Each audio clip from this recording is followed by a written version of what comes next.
Great. Amazing, amazing. Can you tell us what the adhesive of the X39 patch is made of? And if someone has an issue with the adhesive, what can they do? Yeah. So great questions. We've been using 3M as our supplier for the adhesive for 20 years now.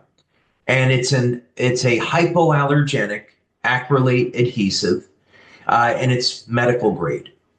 And about 1 in 10,000 people are allergic to the adhesive. So essentially, if someone has an allergy to Band-Aids, they may have an allergy to our patches. So that would be the bad news for that small group.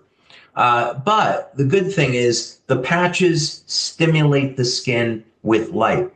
So you don't have to apply the patch directly to the skin. It happens to be the best way to do it. But if someone were to take the patch and put it on the inside of their clothing so the patch can be exposed towards the skin, they'll still get those benefits. So if they're allergic to the adhesive, no problem. They can put it on their clothing facing the skin and they'll be fine. So I am one in, what did you say, 10,000? Yeah. That have 1 in a 10,000. reaction. So I had for 2 weeks irritation of the skin. But I said, I am wearing this. Why? Because I prayed for this. And I know God has a big plan for us. And I kept pushing through. And after 2 weeks, completely gone. Yeah. No irritation. Woohoo! Awesome. Yeah. Must have been one of your ailments that it took care of, I didn't have any ailments. you know? Okay, You're gonna now receive I'm that. going to ask you a question that if you've ever been asked this question, but all of us in the field that are not the inventor would like to know, and maybe you can help us answer a question, but do you ever run into skeptical people about your own technology?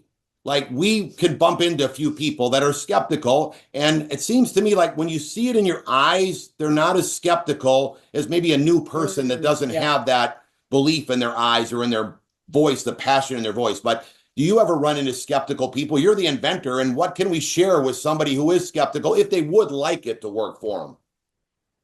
Yeah. So what I have found is that the number of skeptics today are pretty minimal compared to where it was when I first started.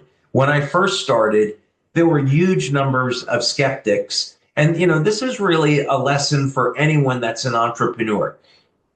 When you know what it is that you're supposed to do with your life, and you have all the evidence to support that, you have to disregard what skeptics and naysayers have to say, and you just have to keep pressing forward.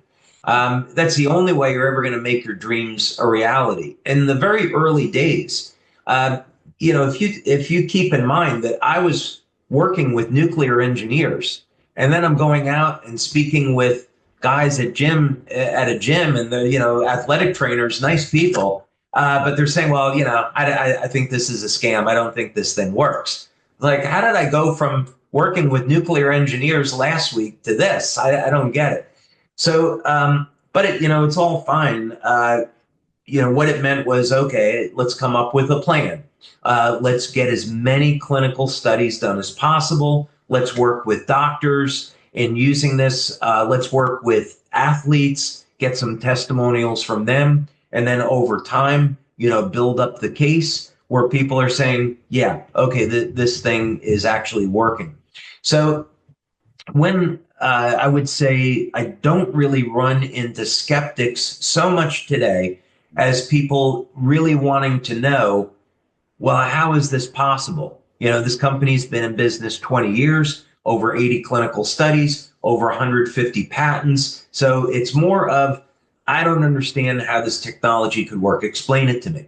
So I've met at this point with many medical doctors, scientists, and they've all been extraordinarily impressed with our work. In fact, I'm not allowed to mention his name at the moment,